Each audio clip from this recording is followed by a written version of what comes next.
Hey guys, Simon Trezellian, the voice of reason, and today we're going to look at unpacking some of the decisions that we can see already happening from the Trump administration, and really very interesting. So my thoughts is that in 2016 he did not expect to win. And therefore he went in having no real political experience at all. Massive surprise to actually have won the presidency, and I think everyone was. I mean, everyone on that day, were expecting Hillary Clinton to sweep the board. There's I think about 80% chances of her doing that, and then all of a sudden, it didn't happen. So he went into politics, into Washington, really unprepared, totally unprepared. And you could tell by the type of AGs that he had, very disloyal people. They were establishment, and I think he was just basically just given a bill of goods and just said, look, these are the guys that you need to run a government. And who was he to say anything else? I mean, he's run The Apprentice, and that's what they do. They put people in, unchecked, and to see what they're about, and then they either fire them or they continue on, and that's what he did. He just fired people when they didn't perform as he wanted. This time around, he's learned that lesson, and I think that should give everyone a lot of hope, because he's learned his lesson well, and I don't think he's going to make the same mistakes that he did last time. I mean, you'll remember last time he didn't have the House. Certainly didn't have the Senate, and basically, was just impeached to death, and there was just a lot of interference. This time he's got no interference. He's got the Senate, he's now got the House as of today, and now he's putting together his dream team. And the way he's chosen this is not necessarily for their experience, because you've got to remember that the experience is part of the problem, and that is going to be one of the things I think will come out in this Congress, and that is term limits, to limit the impact that some, both senators and representatives can have, because they can get corrupted by power, and that's just the way of it. So I think there is going to be a big change. Now, one of the big criticisms, of course, from the left was that he's a misogynist and he's not going to surround himself with powerful women. Well, one of the first things he did was actually appoint Susan Wiles, who was like the first woman chief of staff ever in the history of America. So that puts that argument to bed, and no one is actually coming back. I mean, he's really got Tulsi Gabbard, Elise Stefanik, Kristi Noem. He's surrounding himself with very powerful and very bright women. So that conversation is now gone.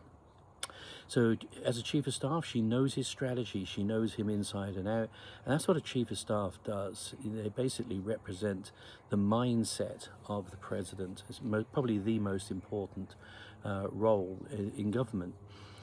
So the next one I want to talk about is Tulsi Gabbard. I'm a great fan of Tulsi Gabbard. I mean, she's great, she's honest, she's military, and she's a former Democrat. Okay, so it's not that she's dyed-in-the-wool Republican, and she's certainly not dyed-in-the-wool Trump.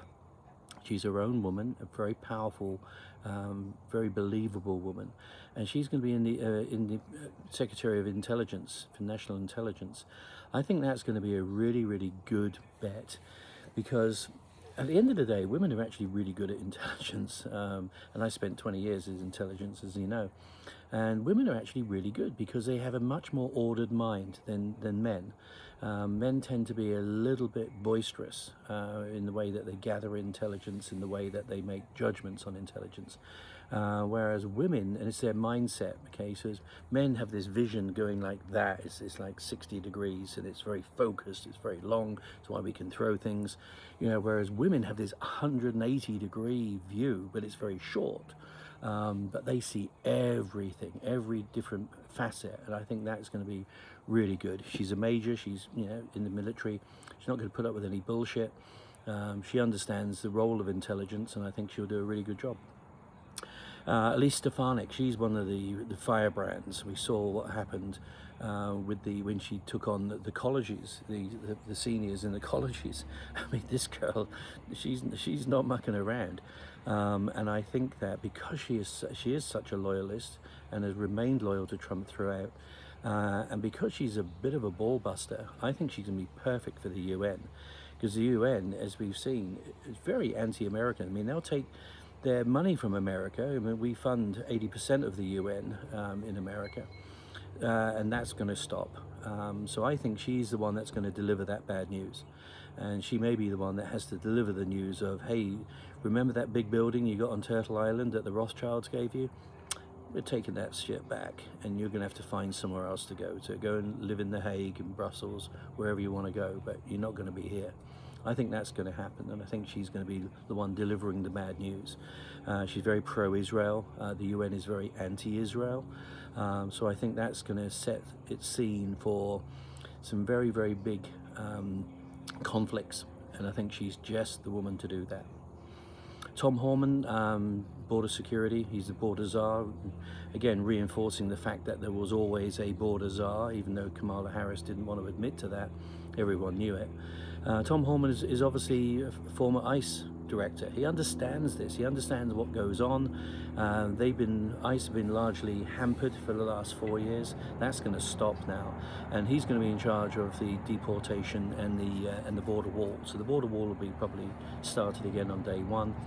And I do believe that Trump will stand by his thoughts and really look at the criminals. I think that what will happen eventually, I mean, we've got a big problem here with MS-13, with Trend Agma. You know, they need to go, and the Venezuelans need to go. The criminal Haitians need to go, and I think that is really, really clear. But also, there are a lot of people that have been here for a long time, dreamers, people that have been born here, and people have just been here and actually helping the country for the last 15 years. Why not let them stay? So I do believe that there will be some form of general amnesty or a path to citizenship. I think that is only logical, and I think that will come about. So not everyone, it's a lot of fear mongering, not everyone's going to get deported, but certainly all the criminals, I think they're gone. And of course that leads us then to Kristi Noem. I mean, she doesn't muck around either. He's got some power. The girls are more powerful than the boys in this team, definitely. Kristi Noem does not muck about. She's been a very successful governor. I think that she will actually become president at one point. I think she may be our first female president. She'll probably be, you know, jelly wrestling Elise Stefanik for that job, but she will definitely move on that one. As head of DHS, I mean, it's almost like being in charge of the military, you know. So her responsibility is going to be ICE, the border, all aspects of a lot of the feds within, you know, FBI, all that type of thing. So I think she's ordered, she's courageous, and she's loyal, and I think that is the mistake that Trump is not going to make ever again. He's not going to have people that are going to stab him in the back, people like Bill Barr and all these other people, Pompeo, Nikki Haley. I mean, they've all had their go, and that is not going to be happening anymore. One I don't know a lot about is Lee Zeldin, who's taking on the EPA. I think that he's going to take on the EPA to either close it down or to severely limit it and take away a lot of these regulations that have been hampering certainly a lot of energy. You know, things like the fracking permits for drilling. You know, he's going to be in charge of that. So you can pretty much guarantee that the EPA is going to stop being an interference in American energy superiority. Pete Hegseth, former military, yeah, is a major in the military. Should he be Secretary of Defense? Not sure on that one. As a major, you see certain tactical considerations in the military. You don't see the strategic areas where, say, a general would. But Trump has a real bad rap with some of the generals, and some of those have been politically appointed. They're not real, you know, sort of major combat generals, you know, like a Schwarzkopf or something like that. I was actually very disappointed in Mattis. I thought Mattis was going to be great, you know, because he was a Marine general, and, you know, he's been in combat, understands it, but it didn't happen. So I'm not sure about that. He understands policy, and at the end of the day, a Secretary of Defense doesn't necessarily need to be a military guy, but it helps. It helps to understand. But he's going to be crafting. You've got to remember that it's the president that drafts policy, that actually creates, sort of policy of national defense, not the Secretary of Defense. Okay, he just carries it out. Mike Waltz, or at least we've got some Waltz in the government. Ho ho. He's going to be national security. Again, former Green Beret. Yeah, get people that have actually done shit out there. Green Berets are very organized. They've put their life on the line, and they're just like us. They're special forces guys. They have a very clear idea of how to win conflicts. And one thing that you will know about the Green Berets is that they do not quit at all. This guy will see it through, and I'm really pleased that they did that. One of the big things, of course, is Elon Musk and Vivek Ramaswamy. So again, they can't talk that there's no diversity. You've got a South African and an Indian. Now, this is going to be a big one. This Department of Government Efficiency, DOGE. I think this is going to totally shake up the whole government. There is so much corruption. There is so much wastage. We're seeing this in California, where they lost $60 billion for homelessness. Where did it go? No one knows. No one knows. So I think that is going to be a real issue. And in regards to this new department, it is new. I think you've got the richest man in the world, who's run some of the biggest companies in the world, and Vivek Ramaswamy, who I think is arguably probably the most intelligent person in the Trump administration. I think they will go in with a very clear idea how to make the government a business. And a business is there to actually create profit. And it's your business, it's your country, it's your business. And therefore that profit should then be turned into benefits for the people. That's what it should be all about. It shouldn't just be this one-way street of taxis going out and never being seen again. We've seen this guy, John Radcliffe, going into the CIA. I don't know him. I don't know about him, but I do know that the CIA needs to check on it. There's a lot of bad stuff that goes on within there, and it's totally unchecked. Totally, there's just no oversight whatsoever. So how he's going to do, I have no idea.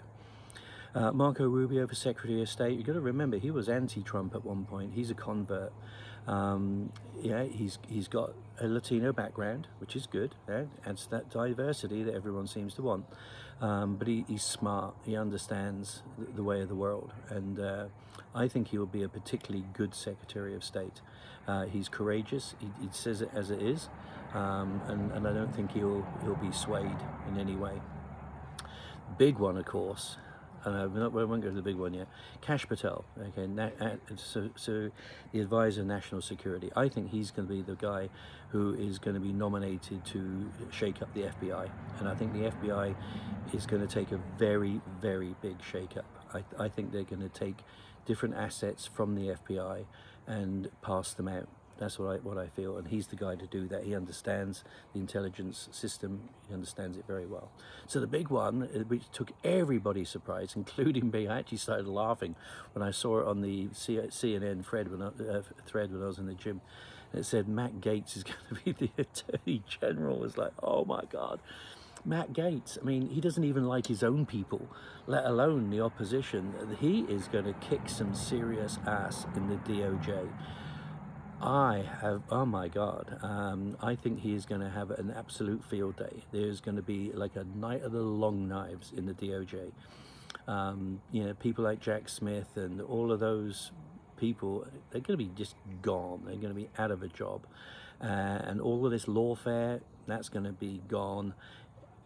Everything is going to change dramatically. And I don't think that Trump is going to weaponize it. I do feel that we're going to go back to a sense of real balanced law.